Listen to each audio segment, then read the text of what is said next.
புரட்சித் தலைவர் எம்ஜிஆர் அவர்களை பற்றி கவிஞர் வைரமுத்து அவர்கள் கூறியதை தற்பொழுது காண்போம்.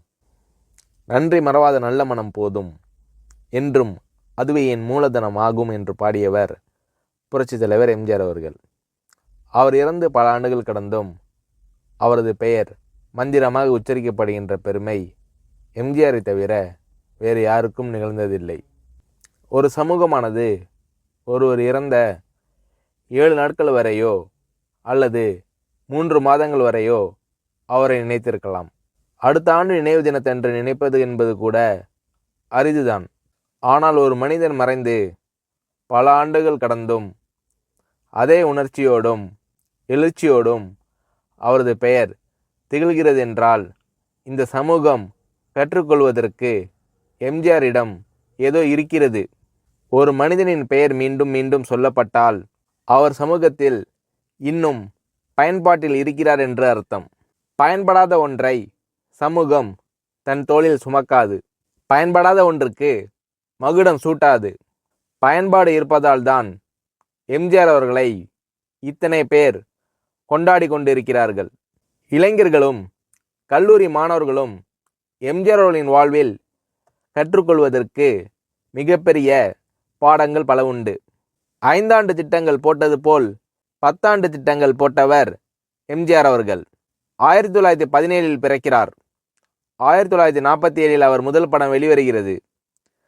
1957 நாடோடி மன்னன் தயாரிக்கிறார். 1967 அவர் சார்ந்திருந்த திராவிட முன்னேற்றக் கழகம் ஆட்சிக்கு வருகிறது. 1977 அவரே ஆட்சிக்கு வருகிறார். 1987 விடை பெறுகிறார். 10 5ஆண்டு திட்டம் போட்டு இந்தியா வளர்ந்தது போன்று 10 ஆண்டு திட்டம் போட்டு வளர்ந்தவர் எம்ஜிஆர் என்பதை நாம் புரிந்து கொள்ள வேண்டும். ஆரம்பத்தில் எம்ஜிஆர் அவர்கள் சந்தித்த அவமானங்கள் போன்று இன்னொருவர் சந்தித்திருந்தால் அவரின் வாழ்க்கை அன்றே முடிந்திருக்கும். அவமானங்களை எல்லாம் வெகுமானங்களாக்கி கொண்டு வளர்ந்தவர் எம்ஜிஆர். எம்ஜிஆர் அவர்கள் தான் நடித்த முதல் படத்தின் இயக்குனரிடம் தன்னை அடையாளப்படுத்தும் விதமாக தனது முகத்தை திரையில் ஒரு முறை காட்ட வேண்டுமென வேண்டுகோள் விடுத்தார். அதற்கு அந்த இயக்குனர், உன் முகத்தை காட்டும் அளவுக்கு நீ அவ்வளவு முக்கியமானவர் இல்லை என்று கூறி புறக்கணித்தார். ஆனால் அந்த முகம்தான் பின்னாளில் தமிழர்களின் நெஞ்சில் பச்சை குத்தி கொள்ளப்பட்ட முகம். அந்த முகம்தான் மறைந்தும் மறையாத திருமுகம். அன்று ஒரு இயக்குனரால் நிராகரிக்கப்பட்ட முகம் தமிழர்களை கவர்ந்த திருமுகம் என்று முத்திரை பதிக்க வைத்தது எம்ஜிஆரின் ஆற்றல். ஒருமுறை பேரறிஞர் அண்ணாவிடம் கேட்டார் எம்ஜிஆர் அவர்கள். அண்ணா, தேர்தல் நிதிக்காக நான் எவ்வளவு வழங்க வேண்டும் என்றார் எம்ஜிஆர். அதற்கு அண்ணா அவர்கள், நிதி எல்லாம் வேண்டாம், உன் தங்க முகத்தை ஒருமுறை தமிழனுக்கு காட்டிவிட்டு வா, அது போதும் எனக்கு, நிதியை விட அது பெரிது என்று கூறினார் அண்ணா அவர்கள். 3ஆம் வகுப்பை தாண்டாத ஒரு மனிதன் தமிழ்நாட்டில் தமிழுக்கு பல்கலைக்கழகத்தை உருவாக்கினார். உலக அளவில் தமிழர்கள் பொறியியல் வல்லுநர்களாக திகழ்கிறார்கள் என்றால் எம்ஜிஆர் அவர்கள் உருவாக்கிய கல்வி திட்டம்தான் என்பதை நாம் ஒருபோதும் மறந்துவிடக்கூடாது. நாடோடி மன்னன் படத்தை நான் 7 வயதில் பார்த்தேன். இன்று வரை பார்த்து கொண்டிருக்கிறேன். 7 வயதில் என் மனதில் என்னென்ன ஆச்சரியங்களை உண்டாக்கியதோ, எந்தெந்த இடத்தில் அவர் தமிழும் அவர் முகமும் என்னை கவர்ந்ததோ, என் 65வது வயதிலும் அதே எழுச்சிதான் என்னுள் எழுகிறது. இது எம்ஜிஆர் படங்களுக்கு மட்டுமே உள்ள சிறப்பு என்று நான் நினைக்கிறேன். மற்றொரு விஷயம், சிறுவயதில் சாப்பிட்டாயா என கேட்பதற்கு யாரும் இல்லாத அவலை நிலையை கடந்து வந்தவர் எம்ஜிஆர். அதனால்தான் தன்னை சந்திக்க வரும் அனைவரிடத்திலும் அவர் கேட்கும் முதல் கேள்வி சாப்பிட்டீர்களா என்பதுதான். அது மட்டுமல்ல, மதிய உணவு திட்டத்தை முழுமைப்படுத்தியவர் எம்ஜிஆர். அவரின் புகழ் ஒருபோதும் மறையாது. ஏனென்றால் அவரால் பயன்பெற்றவர்கள் இன்னும் இருக்கிறார்கள். அவரால் பயன்பெறப் போகிறவர்களும் இன்னும் இருக்கிறார்கள்.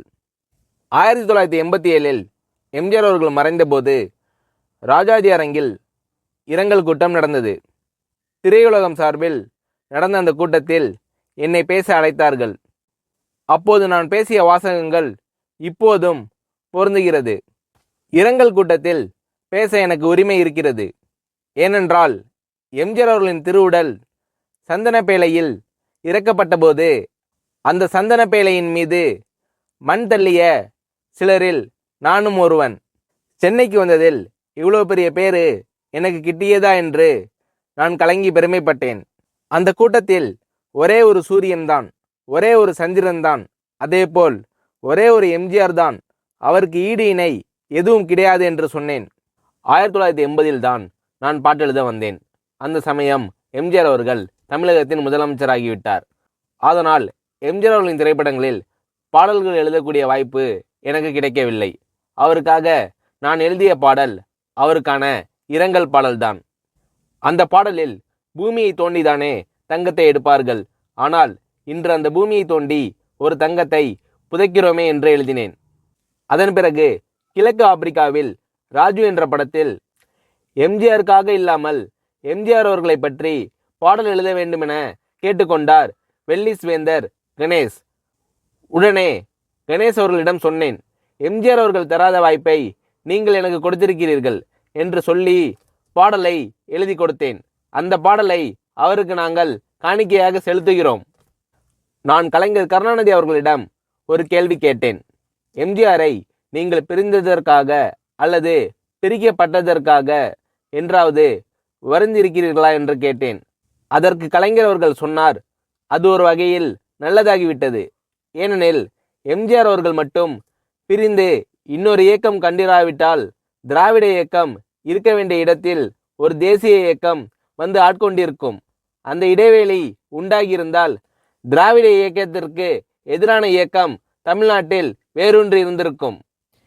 எம்ஜிஆர் அவர்களை பிரிந்து அல்லது பிரிக்கப்பட்டு வேறு இயக்கம் உருவாகியதால் அந்த இடத்தில் திராவிட இயக்கமே வளர்க்கப்பட்டது. இது எம்ஜிஆரால் கிடைத்த நன்மை என்று கலைஞர் கருணாநிதி அவர்கள் சொன்னார்.